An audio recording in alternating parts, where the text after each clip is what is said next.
of that is to say that evolution doesn't always make things better, and gank fights are a great example of that, just like gimmicks are too. And I roasted Dark Souls 2 for a lot of reasons, but there are some positive ends of evolving ideas that it does make great use of in a few boss fights. And some of these are genuinely awesome concepts, combining both gank fights and gimmick fights, like the Burnt Ivory King, who has a really rough boss fight if you're not prepared for it. And it will be a gank fight that way, but if you took the time to track down the knights to assist you in the fight, then it's a lot easier to manage and very satisfying as a reward. It's a really weird concept that this wasn't tried again until Elden Ring, sort of Radahn's festival where you summon a bunch of NPCs, and with Shadow of the Erdtree, which rewards you if you met some NPCs like Tialier and Ansbach and bring them into the Needle Knight Leda fight. Leda's fight doesn't offer the same level of complexity that Burnt Ivory King's does, and that's because that one felt like getting chess pieces to help,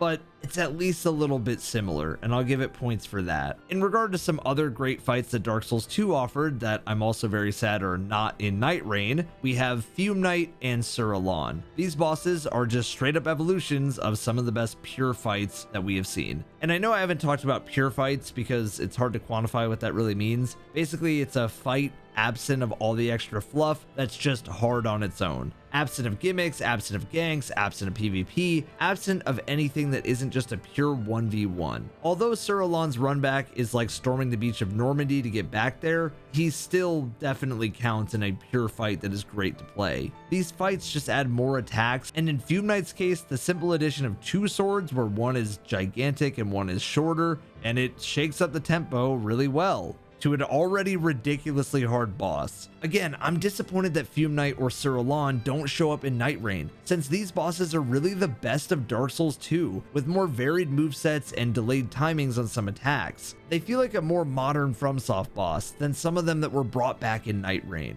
But all of that said, the next two games are where Elden Ring really gets so much of its gameplay from. Bloodborne and Dark Souls 3 are really similar in speed, and they both have a lot more in common than you may think. Both of them introduce some of the modern staples that Elden Ring is known for. Bloodborne had two main groups of bosses, the Beast and the smaller but faster human boss. Sometimes, like in Father Gascoigne's case, both. You'll see the same slams present in mini boss fights in Elden Ring. And aside from some more general stuff, I think Bloodborne gets two main credits more than any other game in FromSoft's catalog. Number one, the secret boss quest. I know that Dark Souls had the fight against Priscilla in the painting as a secret area that you could go find, but the area was very tiny and pretty forgettable.